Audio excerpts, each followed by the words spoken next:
The Endersent, Endermen immense in size, remove the Eyes of Ender from the End Portal in response to the incoming Illager hordes invading their world. They scatter throughout the mainland of Minecraft dungeons, hiding in their own lairs. But what are they doing here? What are they planning to do with those Eyes of Ender? What could be so important that they have Endermen guarding their paths and marking these locations as their own? It's time to uncover what they're planning, as well as how it connects to Minecraft Dungeon's most iconic secret, and how the structures of the end can be made out of something as unbreakable as bedrock itself. Now, let us begin. If you enjoy this video, then like and subscribe to help my channel grow so I can continue to make more videos like this one. Thank you! The Endermen have arrived in the Overworld with purpose and intent. In Minecraft Dungeons echoing the Void DLC, they've expanded their reach, starting from the Stronghold in response to war being waged upon their dimension, something I've explained in a previous video. However, despite their motivations being clear, we don't actually know what they're doing here. What we do know is that the Endersent take the Eyes of Ender, and when we arrive to confront them, we find that they've seemingly placed a variety of strange blocks across the environments they've each settled in, but to what end we aren't made aware of in-game. This is what I intend to figure out. What were they planning? What was their goal here before we sabotage their efforts and reclaim the Eyes? To find out, let's look at the clues given to us. There are plenty of dots to connect that lead us down a very interesting path. To start off, let's analyze their layers closely. The Endersent can be found working away, surrounded by void blocks, a starry purple substance of their own world, the End. Not only that, but you can find another interesting material in each of their spawning locations. Bedrock, the material that we all know in the original game as the marker of the bottom of the overworld. A physical barrier too dense to surpass. Something about the placement of bedrock here is quite remarkable, however. These locations are not actually particularly deep down. Bedrock can only be seen beyond Y level 0, where regular stone blocks transition into a darker, tougher material known as deep slate. Deep slate does not appear in any of these locations. In fact, even the hole in the Stronghold vault, the only location similar in its placement of bedrock, is surrounded with regular stone. The formations of bedrock in these places are not even like that of the original game. In some cases, these bedrock blocks make up some rather smooth surfaces, instead of being akin to the rigid generation they can be found in at Minecraft's deepest depths. Some of you may argue that this could simply be because the Dungeons team didn't have access to the caves and cliffs blocks, as the update cycle hadn't fully completed yet as of the release of Echoing Void, but this doesn't add up either. Plenty of caves and cliffs blocks make an appearance in Minecraft Dungeon's Stronghold level, such as blocks of amethyst, amethyst crystals, moss blocks, and cave vines. Even the goat, a mob of the Caves and Cliffs update, was approved to release in the Howling Peaks DLC before Caves and Cliffs Part 1 had released. They could have easily used deep slate blocks if they wanted to, but they didn't. This conveys an interesting notion that the bedrock we see here is unnatural in its position, that this bedrock was placed here. Beings of the End placing bedrock? Trust me, it's not as crazy of a conclusion to make as it sounds. Besides the fact that these bedrock sites are too high up in the world's elevation and are found among the void blocks that the Endersent seem to have placed here as well, there's more than one reason to consider this. Especially when we peer into their world, the End is actually full of bedrock structures, the most iconic of which being the exit portal, which brings you back to the overworld, and it's not even the only thing made of bedrock here. The tops of the end spikes, where the end crystals lie, each carry bedrock blocks that make up the base platform of these devices. The end gateways, which act as portals between distant regions of the end, are made of bedrock as well.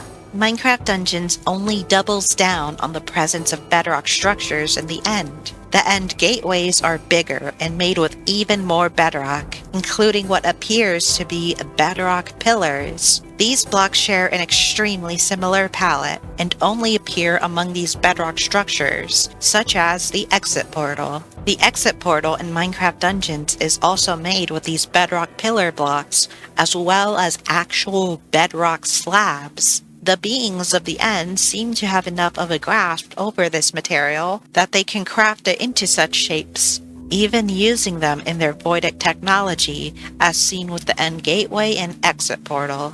Therefore, the idea that these Endersent could be placing the bedrock we see in these locations is not far-fetched at all. It even explains the bedrock present in the Stronghold. Beings of the End used to run this place in its prime, as I've discussed in a previous video, so it would certainly make sense. How exactly they do it is still a mystery, but the fact remains that it's certainly possible. However, the question of what they're doing here and why they're placing these void blocks and bedrock blocks in these areas still lingers. In order to understand that, we must explore a set of locations that are also scattered across the mainland, secretive and hidden. Areas that seem to parallel what we may be seeing with the Endersent wielding the Eyes of Ender, the Rune rooms. Across the mainland of Minecraft Dungeons, 9 runes, magical keys of sort, which open the path to a secret level, lie locked away in places left hidden and obscured. Within these rune rooms lies a purple sea of stars, with bridges above them fading into the void below, often built with bedrock. Does this scene seem familiar? A purple starry substance found alongside unnatural placements of bedrock? It's exactly like what we see going on with these Endersent, although much more complete in their process, it seems. Another thing to note is that the towers and archways are etched with frets, repeating artistic patterns often seen in relation to the end, from the spire armor trims to the benches of the end, and even the shulkers' shells. The rune rooms were likely made by Endermen as well. In fact, when you retrieve a rune, you can hear the voice of an Enderman calling to you. I actually had the opportunity to ask what that was all about during a Q&A event in the Minecraft Dungeons Discord server. In response to my question, upon collecting the runes, we hear Enderman noises in the ambience. What's that all about? Who or what is talking to us? What are they saying? Laura DeLawrence, a game designer at Mojang Studios, answered saying, "We cannot say, but there might be some clues later." A very interesting response. Perhaps this could mean the appearance of a brand new character in the future? Who's to say? Nonetheless, the ties these rune rooms have to the end are very apparent, and its voidic power, as well as the parallels they share with the Endersent sites, could tell us a lot about what's happening here. The Endersent, just like with the rune rooms, who knows how long ago, are building something. With their dark power and the great platforms of bedrock they place, they could be trying to build some kind of structure like the rune rooms once more. A means to store something valuable away. Something they wouldn't want in anybody's hands. What could that be? None other than the Eyes of Ender. The items used to open the portal to their world. The portal that they just shut off so that no outsiders can enter the end. This would also make sense from another perspective. A perspective of the eyes as sentient beings. This is something I've explained in far more detail in this video, where I covered the secrets of the Eyes of Ender, so go check that one out if you'd like. To keep it short though, each Eye of Ender is a powerful sentient being, just like the Heart of Ender, otherwise known as the Orb of Dominance in the Overworld. Like the Heart of Ender, which makes various Enderman noises when they speak,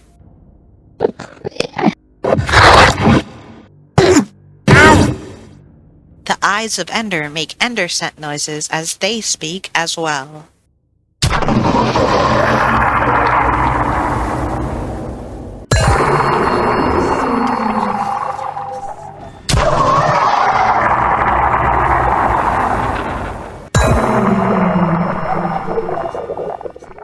They also both possess enchanting capabilities, such as when the Illager uses the orb to enchant his allies, and when the Endersent use the eyes to enchant themselves.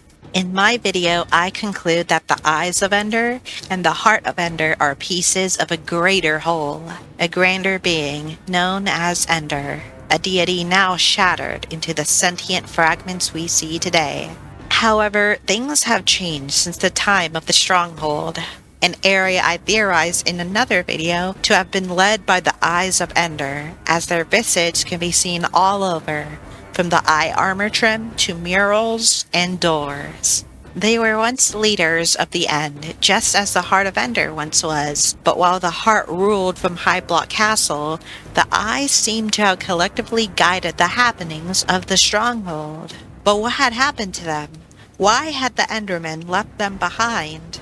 In my previous video, I discussed just that, though I neglected to include the Eyes, something I intend to correct now.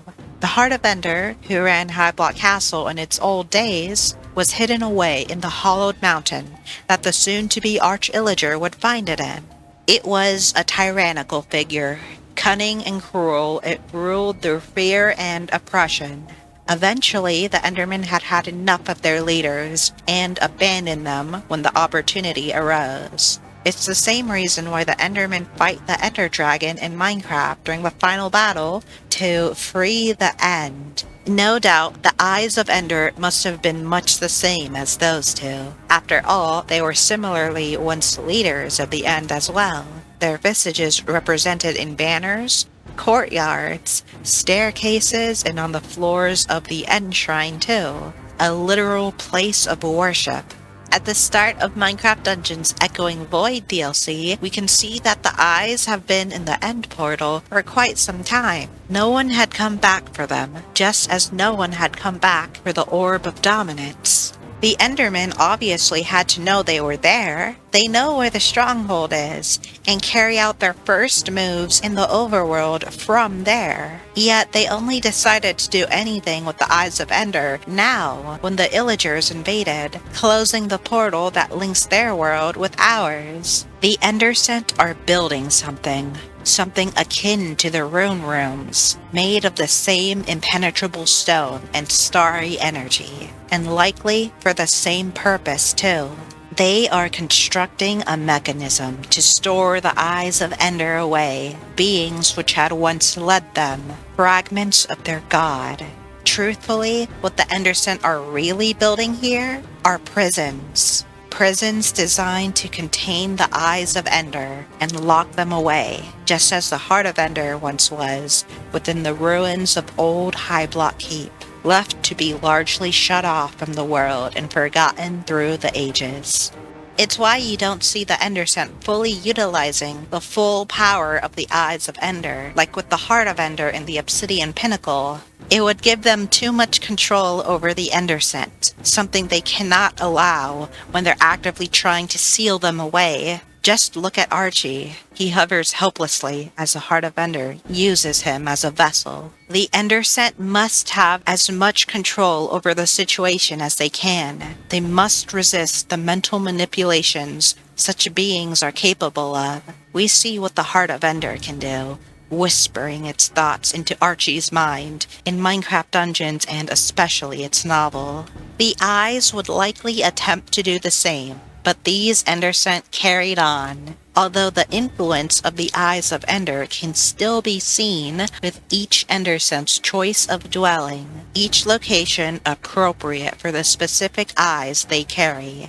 The Blight Eye in a polluted swamp, the Binding Eye in the undercroft of a scorching desert, the Reaping Eye in the ruins of a civilization that practiced death magic, the Ravenous Eye just beyond the kitchen and pantries of High Block Keep.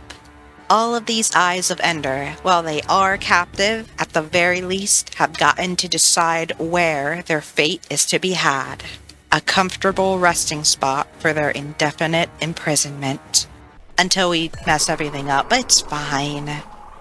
And there we have it, the truth behind what the Endersent are doing in the Overworld, their involvement with the Rune rooms, and what they were planning to do to the Eyes of Ender. Thank you for watching. I hope you enjoyed this video. Make sure to like, comment, and subscribe to the channel if you'd like to see more. And make sure to turn on notifications so you don't miss my future uploads. See you another time. Bye!